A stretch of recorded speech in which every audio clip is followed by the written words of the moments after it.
করিম সাল্লাল্লাহু আলাইহি সাল্লাম পিতামাতাকে সন্তানকে লানত দিতে নিষেধ করেছেন। আজকে আপনি যে সন্তানকে লানত করছেন, আগামীকালকে তার জন্য আবার কান্দা লাগবে। ভাইরা, শুধু নামাজ রোজাই ইবাদত না, সন্তানকে আদর সোহাগ করাও ইবাদত। বুঝতে পারলাম? কি সুন্দর করে ডাক দিলেন, ইয়া বুনাইয়া, কলিজার টুকরা ছেলে, ইন্নী আরা ফিল মানাম, আমি বাবা স্বপ্নে দেখেছি, আন্নী আযবাহুকা, আমি তোমাকে জবে করছি। কি করছি? বেরিয়ে চলে দাও লইয়া খবর লইছে না নাইছে, আমি ফোলারে বড় করছি নাইছে বাজার লইছে। ইন্নী আরা ফিল মানামি আন্নী আযবাহুকা, আমি স্বপ্নে দেখেছি তোমাকে জবে করছি। হযরত ইব্রাহিম নবী স্বপ্ন দেখা শুরু করেছেন জিলহজ মাসের 7 তারিখ, এই তো সামনে, এই আগামী মাসে 7 তারিখ স্বপ্ন দেখলেন একবার। কোন মাসের? 8 তারিখ দেখলেন আরেকবার, 9 তারিখ দেখলেন আরেকবার। কয়বার? 7, 8, 9, 10 তারিখে রওনা হলেন ছেলেকে নিয়ে মিনার প্রান্তরে জবা করার জন্য।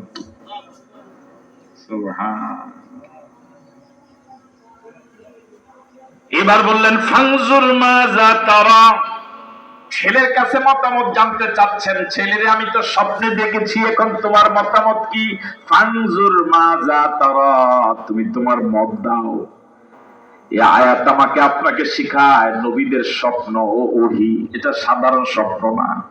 কিন্তু এরপরও তিনি সন্তানের কাছে মতামত জানতে চাইলেন। 2, 7 বছরের ছোট্ট একটা শিশু এত বড় একটা জটিল বিষয়, স্বপ্নের মতো একটা জটিল বিষয়, জবে করার মতো একটা জটিল বিষয়ে মতামত দেওয়ার বয়স তো হয় নাই।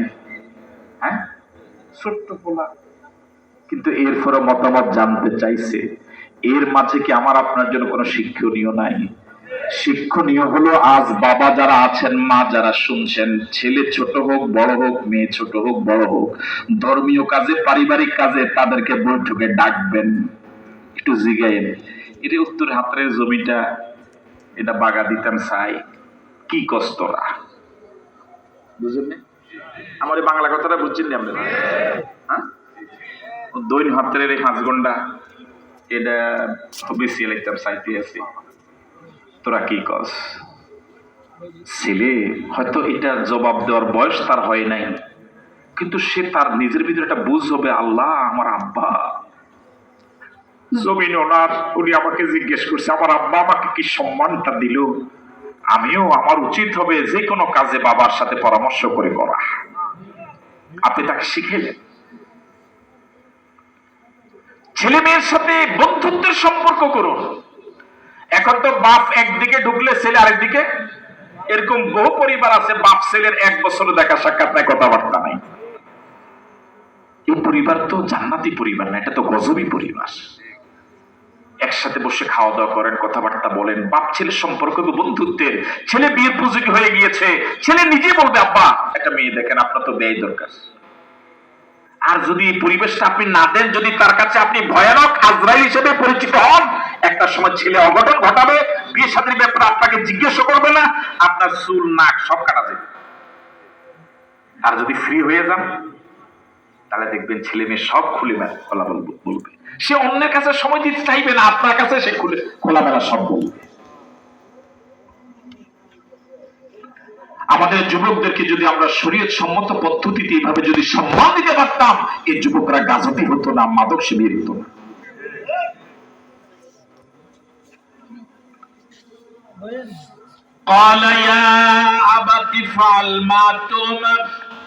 এবার ছেলে জবাব দিচ্ছে, আল্লাহু আকবার। ছেলেও নবী, বাবাও। কি পরিবার! বাবাও নবী, ছেলেও নবী।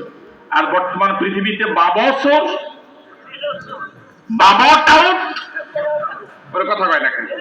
বাবাও বাপ্পা, ছেলেও বাপ্পা। ইয়া আবাতি ফাল মা তুমার, ও আব্বা, কি চমৎকার জবাব। ইয়া আবাতি বাবা ডাক দিয়েছি, ইয়া বুনাইয়া, ও আমার কলিজার টুকরা। ছেলে জবাব দিছো আব্বা। হায়রে যারা বাবা, কত বাবা আমাদের কাছে এসে অভিযোগ দেয়, হুজুর আজ এত বছর ছেলেটা আমার কখনো একটাবার আব্বা বলে ডাক দেয়। যারা বাবা, যারা মা, সন্তানদের কাছ থেকে একটু আব্বা ডাক আম্মা ডাক শুনতে তারা আগ্রহ করে থাকে। আমার ছেলেটা যদি আমাকে একটু আব্বা বলে ডাক দিত, একটু আম্মা বলে ডাক দিত, মা বাবার মনে যত দুঃখ আছে সব কি হয়ে যায়। কদিন আগে দেখলাম এক জায়গার বড় অফিসার ডিসি এক মন্ত্রীরে 1 মিনিটে মনে 63 বার শুধু স্যার কইছে। হ্যাঁ কি কইছে? যেমন বাপ এমন পরিবার হওয়া দরকার, হাজেরার মতো মা হওয়া দরকার, ইব্রাহিমের উত্তরসূরি বাবা হওয়া দরকার, ইসমাইলের মতো সন্তান হওয়া দরকার, ইব্রাহিম নবীর মতো পরিবার হওয়া দরকার। চেষ্টা করা দরকার, আজকে সিদ্ধান্ত নেওয়া দরকার, আমার পরিবারে যত সদস্য আছে নামাজ ছাড়া বেনামাজি থাকতে পারবে না। সাতাজিদুনি ইনশাআল্লাহু মিনাস সাবিরিন। আব্বা কাজটা অনেক কঠিন, বাবা জবা করবে, ছেলে জবে হবে, এখানে চরম ধৈর্যের প্রয়োজন। আব্বা আমি আপনাকে কথা দিচ্ছি, ইনশাআল্লাহ আল্লাহ চাহে তো এই পৃথিবীতে ধৈর্যের চরম পরীক্ষা যারা উত্তীর্ণ হয়েছে, আপনি তাদের মিছিলে আমাকেও পাবেন। বাপ ছেলে রওনা হলো কোথায়? কোথায় বাইরে? গোটা পৃথিবীর সবচেয়ে বড় শহর, তাবুর শহর। এত তাবু পৃথিবীতে আর কোথাও নেই। রওনা হয়েছে বাপ এবং ছেলে। মা রেডি করে দিল, শুধু কান শুক না করে একটু কল্পনা করে যাচ্ছে বাবা এবং ছেলে। বাবা জবা